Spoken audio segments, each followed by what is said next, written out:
सबों के हृदय में बसने वाले परमपिता परमेश्वर यहोवा, हम आज के दिन एक बार फिर से आपके सामने नतमस्तक होते हैं, दीन होते हैं, नम्र होते हैं, समर्पण करते हैं। और प्रभु, हम चाहते हैं कि हम आपकी इच्छा के अनुसार चलें।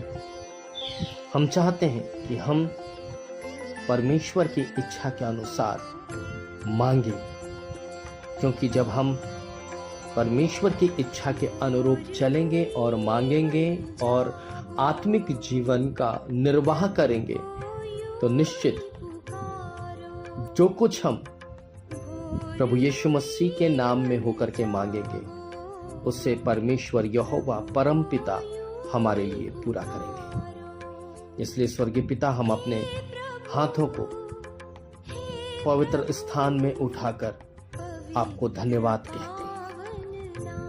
पिता, हम अपने पवित्र हाथों को उठाकर प्रार्थना करते हैं। पिताजी, हम जो मसीह यीशु में है, हमारे लिए विश्वास का वो पूरक जिसके साथ हम प्रतिदिन आशीषित होते हैं, क्योंकि हमें पूर्ण भरोसा है और हम इस बात को मानते हैं प्रभु। और ये बात सच है कि यदि हम उसके साथ मर गए हैं तो उसके साथ जिएंगे भी। सो प्रभु, आज पूरे दिन आप में ही होकर हम जीना चाहते हैं, आप में ही होकर हम चलना चाहते हैं, क्योंकि प्रभु, हमारा उद्धार और महिमा का आधार परमेश्वर है, और हम सबों का दृढ़ चट्टान और शरण स्थान हमारा यहोवा परमेश्वर है। और इसलिए प्रभु, हम प्रतिदिन प्रयास करते हैं कि यहोवा आपसे हम प्रेम रखें, क्योंकि आप भी हमसे बहुत प्यार करते हैं प्रभु, हम सबों से बहुत प्यार करते हैं।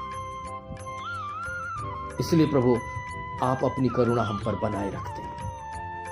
रात भर प्रभु, आपने हम सबों को कुशल चैन से रखा, सुकून भरी नींद दी, हर आफत, बीमारी, परेशानी, दुख, वेदना से बचाया, ताकि हम अपने परमेश्वर, जो हमारा शरण स्थान और बल है और संकट में अति सहज से मिलने वाला सहायक है, हम उसके चरणों में आ सके। निश्चित प्रभु, मेरा उद्धार और मेरी महिमा का आधार परमेश्वर है। हम सबों का दृढ़ चट्टान और हमारा शरण स्थान केवल परमेश्वर है, और हम उसमें जय पाते हैं। और जब हम प्रभु यीशु मसीह को पहन लेते हैं, तो हमारी अभिलाषाएं जो संसार की हैं, वो मिटती जाती हैं। हम अपने आशा के अंगीकार में दृढ़ता से बढ़ते चले जाते हैं, और परमेश्वर की प्रतिज्ञाओं में हम सच्चा और धर्मी ठहरते हैं।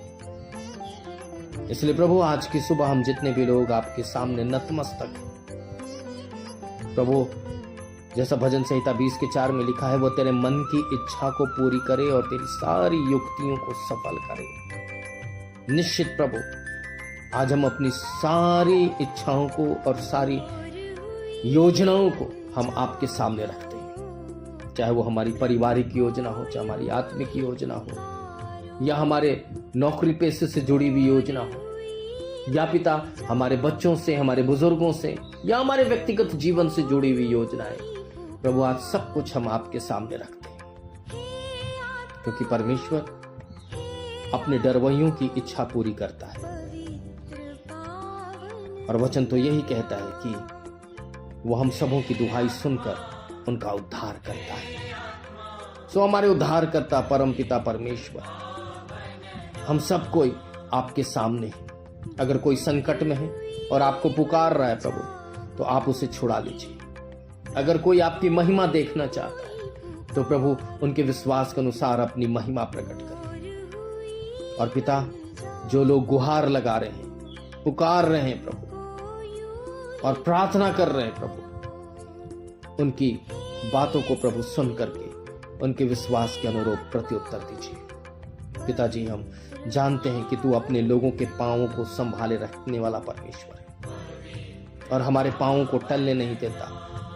आप हमारे रक्षक हैं जो हमेशा अपनी दृष्टि हम पर बनाए रखते हैं। सो पिता, हम वो सारी अवस्थाएं जो हमारे व्यक्तिगत आत्मिक जीवन से जुड़ी है, या पारिवारिक जीवन के निर्वाह से जुड़ी है, या रोजी रोजगार के क्षेत्र से जुड़ी है, या प्रभु परिश्रम और मेहनत के भाग से जुड़ी है, या प्रभु उत्तरदायित्व से जुड़ी है, या पिता परमेश्वर आत्मिक जीवन के निर्वाह से जुड़ी है, हम सब कुछ आपकी अगुवाई में करना चाहते हैं, आपके इच्छा के अनुरूप करना चाहते हैं। हम सब पर प्रभु अपने हाथों को रख प्रभु, क्योंकि प्रभु राह दिखाने वाले परमेश्वर आप हैं। हमारे बुजुर्गों के साथ होइए, जो प्रभु निर्बल हैं उन्हें बल दीजिए, जो बीमार हैं उन्हें चंगाई दीजिए, जो निसंतान हैं संतान दीजिए, जो बेरोजगार हैं उन्हें रोजगार दीजिए, जो निराशा परेशानी और घबराहट में है उन्हें शांति संतावना और प्रभु अपनी महिमा उन पर प्रकट करिए। जो पिता परमेश्वर आर्थिक समस्याओं से होकर गुजर रहे हैं उनकी समस्या का निदान करिए। जो अपने कार्य क्षेत्र में प्रभु अपने अधिकारियों के द्वारा प्रताड़ित किए जा रहे हैं प्रभु, उनके लिए राजाओं के मन को जैसे नालियों की तरह परिवर्तन आप करता है प्रभु, वैसे उनके मन को परिवर्तित करिए। अपने अधिकारियों के दृष्टि में कृपा दृष्टि बनाइए प्रभु। और पिता, हम प्रार्थना करते हैं जो बच्चे प्रभु अध्ययन करने वाले हैं उनको ज्ञान बुद्धि दीजिए। जो बेटे जवान नवयुवक नवयुवती हैं वो अपने रोजगार की खोज में हैं, या पिता परमेश्वर वो किसी प्रकार की ट्रेनिंग कर रहे हैं या किसी प्रकार के कंपटीशन एग्जाम के अंदर हैं प्रभु, उनके लिए प्रभु आने वाले समय में एक अच्छा भविष्य प्रभु ने प्रदान करिए। और जो पिता परमेश्वर वैवाहिक जीवन में है उनके वैवाहिक जीवन पर आशीष दीजिए। जो निसंतान है उन्हें संतान दीजिए। और जो पिता परमेश्वर किसी आशा के साथ और कोई कामना के दौरान होते हुए आपके सामने हाथ फैलाए हैं उनकी इच्छाओं को पूरा करिए। प्रभु यीशु मसीह में इस विनती को मांगते हैं, दया से सुने और ग्रहण करें। आमीन।